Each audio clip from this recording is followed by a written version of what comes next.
and I'm here to talk to you guys today about my mental health. But first, I'd like to thank Louisa for giving me this opportunity. It's something that I never thought I would do, but I'm so grateful that I can. So, I have been struggling with my mental health for upwards of 6 years now. I have been diagnosed with post-traumatic stress disorder and depression, and I've been learning how to cope with it ever since.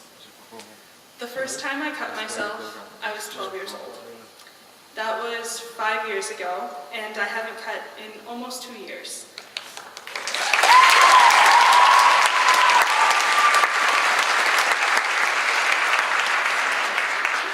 Thank you. The first time I tried to kill myself, I was 13 years old. And after that, I ended up in therapy. The second time I tried to kill myself, I ended up in the hospital.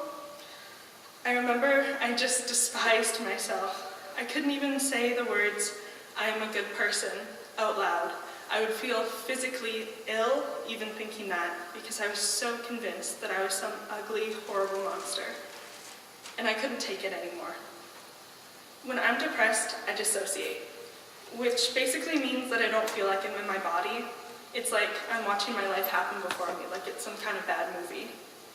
It was one of the only ways that I knew how to cope with the trauma from my past and the pain that I felt in the present. So when I tried to kill myself for the second time, I completely dissociated. I sat in my room and downed half a bottle of my antidepressants I was on at the time.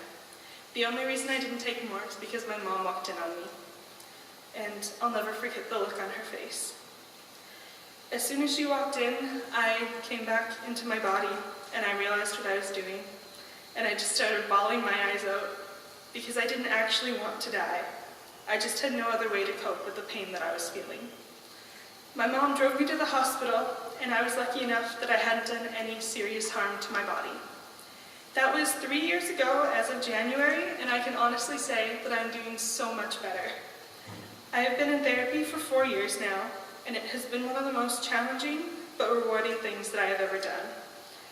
I can leave my house now without having to cut first. I don't have to wear long sleeves and pants in the summer. I have a job, I got my license, and I'm about to graduate high school.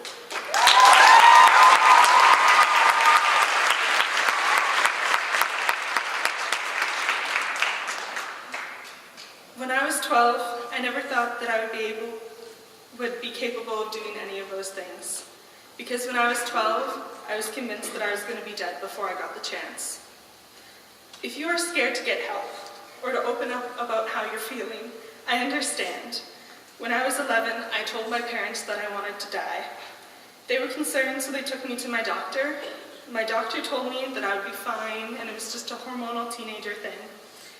After that, no one brought it up again, and I certainly wasn't going to talk about it again because I felt crazy. But I wish I would have been more insistent that I needed help, because it would have saved me so much heartache.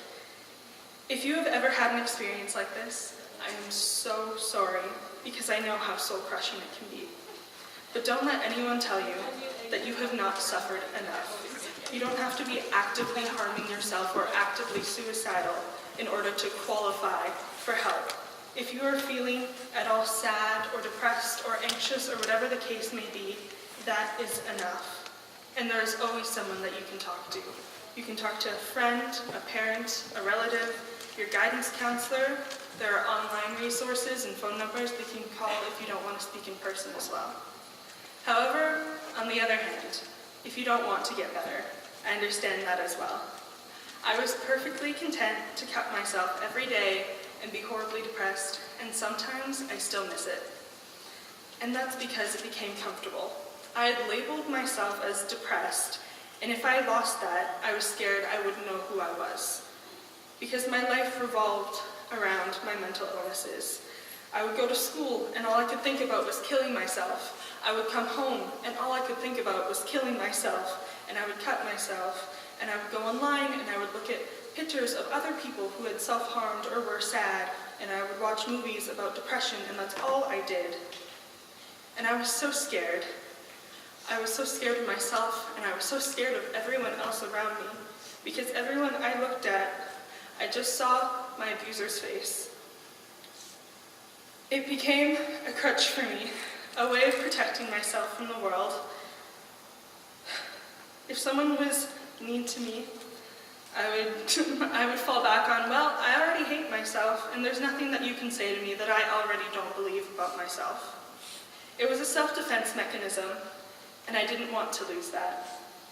But there are so many other healthier ways to cope. It's hard at first to start going to therapy or to open up about how you're feeling, and if I'm honest, the only reason I kept going to therapy for the first month was because I felt so guilty that I kept making my mother cry. Probably not the best motivator, but it was somewhere to start until I could learn to do it for myself. My point is, you have to find something to motivate you, to get you started, because nothing can compare to the feeling of actually feeling alive again, and happy again, and healthy again, and I think everyone deserves that. Thank you.